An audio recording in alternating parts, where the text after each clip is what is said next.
seem like the type to love and leave 'em and disappear right after the song. So give me the night to show you, hold you. Don't leave me out here dancing alone. Halo semuanya, perkenalkan nama saya Martin Noah. Saya berkuliah di STT GKS Dewa. Saya mengambil jurusan Pendidikan Agama Kristen. Di sini saya mau menjelaskan tentang perkembangan moral menurut Lawrence Korbel. Pertama, biografi Lawrence Korbel dan implikasi bagi guru dan peserta didik. Lawrence Korbel lahir di New York, Amerika Serikat. Lahir pada tanggal 25 Oktober 1927. Lawrence Korbel berasal dari negara Amerika Serikat.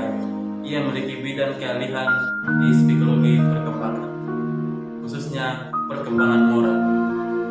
Lawrence Korbel meninggal dunia pada tanggal 19 Januari 1987 di Amerika Serikat. Adapun latar belakang keluarga dan masa muda Lawrence Korbel di New York, dari keluarga kelas menengah ke atas. Sejak kecil ia dikenal cerdas dan kritis. Setelah lulus dari Phillips Academy, ia bekerja di kapal laut dan pengalamannya membantu pengungsi Yahudi menumbuhkan minatnya pada isu moral dan keadilan. Setelah kembali ke Amerika Serikat, Lawrence Korbel melanjutkan studi di University of Chicago. Berkat prestasi akademiknya, ia meraih gelar sarjana dalam 1 tahun, lalu melanjutkan ke program doktoral dan lulus pada tahun 1958. Ini menjadi teori perkembangan moral yang ia kembangkan. Dalam perkembangan moral, teori Lawrence Korbel membagi perkembangan moral manusia menjadi 3 tingkat, masing-masing terdiri dari 2 tahap sehingga total ada 6 tahap. Setiap tahap menunjukkan cara berpikir seseorang dalam menilai benar dan salah. Tingkat prakonfesional, moralitas didasarkan pada konsekuensi langsung dari tindakan. Apakah seseorang akan dihukum atau mendapatkan imbalan, umumnya terjadi pada anak-anak. Tahap 1, orientasi hukum dan kepatuhan. Pada tahap ini, di mana individu dapat mematuhi aturan agar terhindar hukuman dan tindakan dianggap salah jika berisiko menimbulkan hukuman.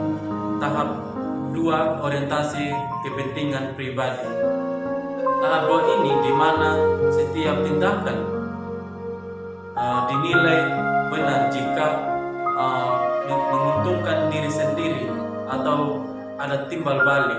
Contoh, anak mau berbagi karena berharap mendapatkan imbalan suatu saat nanti. Tingkat konvensional, moralitas mulai didasarkan pada aturan sosial dan harapan orang lain.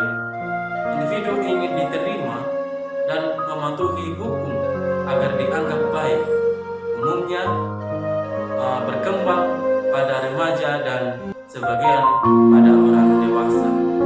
Tahap 3, orientasi kesesuaian. Dalam tahap ini, di mana perilaku dinilai benar jika menyenangkan atau disetujui oleh orang lain. Tahap 4, orientasi hukum dan ketertiban, di mana seseorang atau individu menghargai aturan, kewajiban, dan otoritas. Moralitas diukur dari ketaatan terhadap hukuman demi menjaga ketertiban sosial. Tingkat pasca konvensional. Pada tingkat ini, seseorang berpikir berdasarkan berdasarkan prinsip moral universal dan nilai keadilan, bukan sekedar aturan yang dibuat masyarakat, sehingga dalam pasca konvensional hanya sebagian kecil orang yang mencapai tahap ini. Tahap 5, orientasi kontrak sosial. Aturan dipandang penting, tapi bisa berubah jika tidak adil atau tidak mendukung kesejahteraan umum. Tahap 6, orientasi etika. Tahap ini, seorang memiliki moralitas yang didasarkan pada hati nurani dan prinsip etika universal seperti keadilan, kesetaraan, dan martabat manusia. Tentunya di situ ada implikasi bagi guru dalam mengajar. Mengembangkan penalaran moral siswa bukan sekedar menanamkan aturan. Guru perlu mengajak siswa berdiskusi tentang dilema moral agar mereka berpikir kritis dan reflektif. Menciptakan lingkungan kelas yang demokratis, di mana siswa dilibatkan dalam membantu aturan bersama, menjadi teladan moral. Guru menunjukkan perilaku jujur, adil, dan empatik agar siswa belajar dari contoh nyata. Memberikan kesempatan untuk mengembalikan keputusan moral, misalnya memberikan tugas kelompok yang menuntun kerjasama, kejujuran, dan tanggung jawab. Menghargai perbedaan tingkat perkembangan moral siswa. Guru tidak langsung menghukum siswa yang belum mencapai tahap tinggi, melainkan membimbingnya secara bertahap. Situ ada implikasi bagi siswa dalam belajar. Meningkatkan kesadaran moral dan empati. Siswa belajar bahwa tindakan mereka berdampak pada orang lain. Belajar berpikir kritis tentang benar dan salah. Tidak hanya mengikuti perintah, tapi memahami alasan di balik aturan. Mengembangkan tanggung jawab seseorang sosial. Siswa belajar hidup bersama secara adil, menghargai teman, dan menegakkan kebenaran. Menjadi pribadi mandiri dalam keputusan moral. Siswa tidak hanya mengikuti tekanan sosial, tapi berpikir berdasarkan nilai moral yang diyakini. Menerapkan nilai-nilai moral dalam kehidupan sehari-hari seperti jujur saat ujian, menghormati guru, dan menolong sesama tanpa pamrih.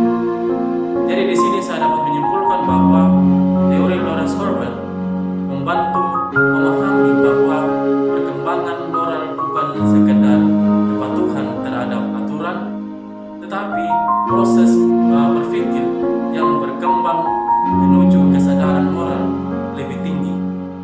Guru berperan penting menuntun siswa melalui setiap tahap dengan pendekatan pembelajaran yang menumbuhkan dialog, refleksi, dan tanggung jawab moral.